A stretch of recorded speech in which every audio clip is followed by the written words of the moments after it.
Ahora vamos a tocar otro tema de la ortopedia infantil y son las fracturas diaficiarias de radio y cúbito. Estas fracturas representan entre el 3 y el 6% de todas las fracturas pediátricas, son más frecuentes en niños que en niñas. El miembro no dominante se tiende a fracturar con mayor frecuencia y 1 de cada 5 pacientes evaluados por fractura de antebrazo terminan siendo en la diáfisis. Entendiendo que están las fracturas de tercio proximal y las distales, pero nos vamos a enfocar en esta. La tasa de procedimiento para estas fracturas realmente han ido aumentando. Antes se operaban apenas el 6% de todas las fracturas que llegaban a un hospital de gran nivel, ya ahora ha aumentado bastante. Por un tema de indicaciones, por un tema de que ha mejorado la tecnología y por un tema de entrenamiento, si se quiere. Muchas de estas fracturas van a ocurrir de forma aislada, pero pueden estar asociadas a otras lesiones. No se nos olvide en lo que son las fracturas de Monteggia, las fracturas de Galeazzi y la lesión de Ercelo-Presti, que es importante tenerla pendiente a la hora que llegue un paciente con este tipo de lesión. El mecanismo de lesión básicamente son caídas por fuerzas indirectas, caída con la extremidad en extensión, la caída de altura y la lesión deportivas también hay que tomarla en cuenta. En las últimas décadas las lesiones deportivas tienen un rol importantísimo. Los accidentes de vehículos de motor son causas también, pero son menos frecuentes. En nuestro país sería, vamos a decir, sería un poco más elevado el porcentaje, pero son de los menos frecuentes, y están las fracturas por abuso infantil, que tenemos que tenerlo en cuenta en pacientes menores de 2 años que se presentan a la emergencia con este tipo de fractura. El impacto de cuando sucede, lo primero que hace es fracturar el radio y luego se fractura el cúbito. Y las fracturas por trauma directo son menos frecuentes, pero también no olvidarnos de este mecanismo. Los tipos de fracturas en pediatría, a diferencia de las fracturas en el adulto, no podemos olvidar de lo que son la fractura en tallo verde, las fracturas en torus, las deformidades plásticas que se pasan con mucha frecuencia porque no se ve un trazo de fractura como tal, y las fracturas con las deformidades plásticas a veces cuando son del cúbito, tener muy pendiente una luxación de la cabeza radial, llevando esto a una lesión de Monteggia. Ya están los trazos completos, que son trazos oblicuos cortos, oblicuos largos, y están las fracturas conminutas. Bien. En cuanto al nivel y la anatomía de la fractura, el 75% de las fracturas se van a producir en el tercio distal de la diáfisis. Una cosa son las fracturas diaficiarias, el tercio distal, una cosa son las fracturas de radio distal. Son cosas totalmente diferentes. El 15% se van a dar en el tercio medio y apenas un 5% en el tercio proximal, que son un poquito más difícil de tratar. Por suerte son las menos comunes. En los pacientes jóvenes comúnmente las fracturas son en el tercio medio del antebrazo, y en los pacientes que son más cercanos a la adolescencia ocurren más en la diáfisis distal. En muchas ocasiones las fracturas del radius es más proximal que la de cúbito, no siempre están al mismo nivel cuando uno evalúa estos pacientes. Un poquito de la anatomía de las fracturas del antebrazo, hay que tomar en cuenta la forma que tiene el radio, la forma que tiene el cúbito a la hora de uno optar por tal o cual tratamiento. Importante manejar el concepto de las inserciones musculares, porque a la hora, por ejemplo, de saber si el yeso, cuando optamos por un manejo conservador,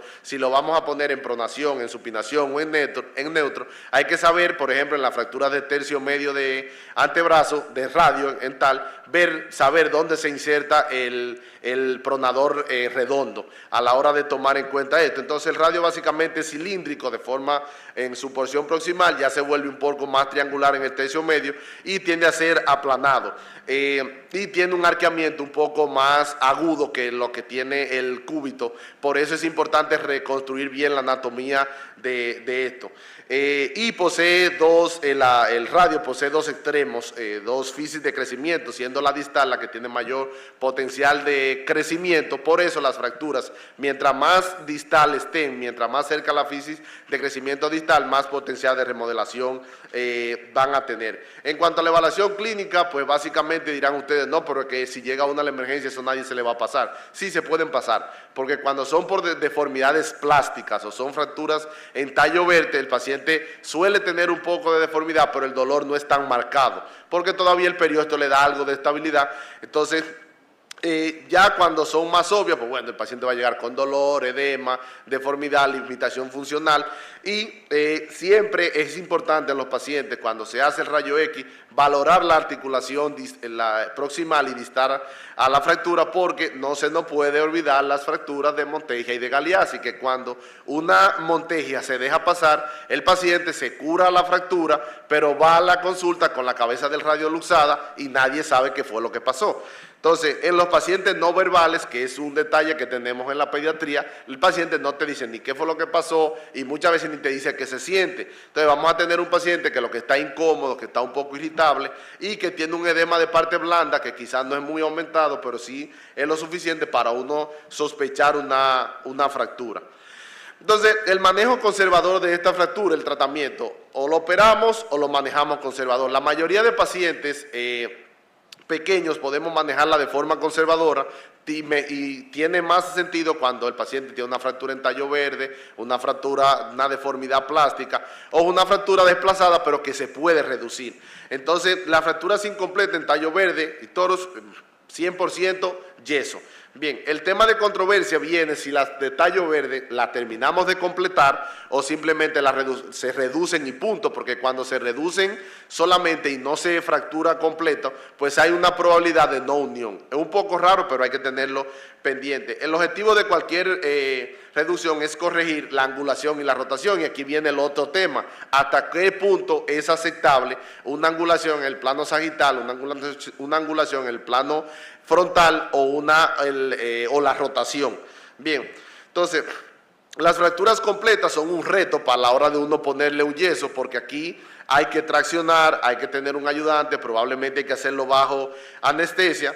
Puede utilizarse el tema de la famosa trampa china, los finger strap, y en general la fractura del tercio proximal uno la alinea mejor en supinación. Aquí básicamente cuando tenemos un paciente se optó por ponerle yeso. Bueno, las fracturas del tercio proximal y la fractura del tercio distal de diáfisis van mejor poniéndola en supinación según los estudios.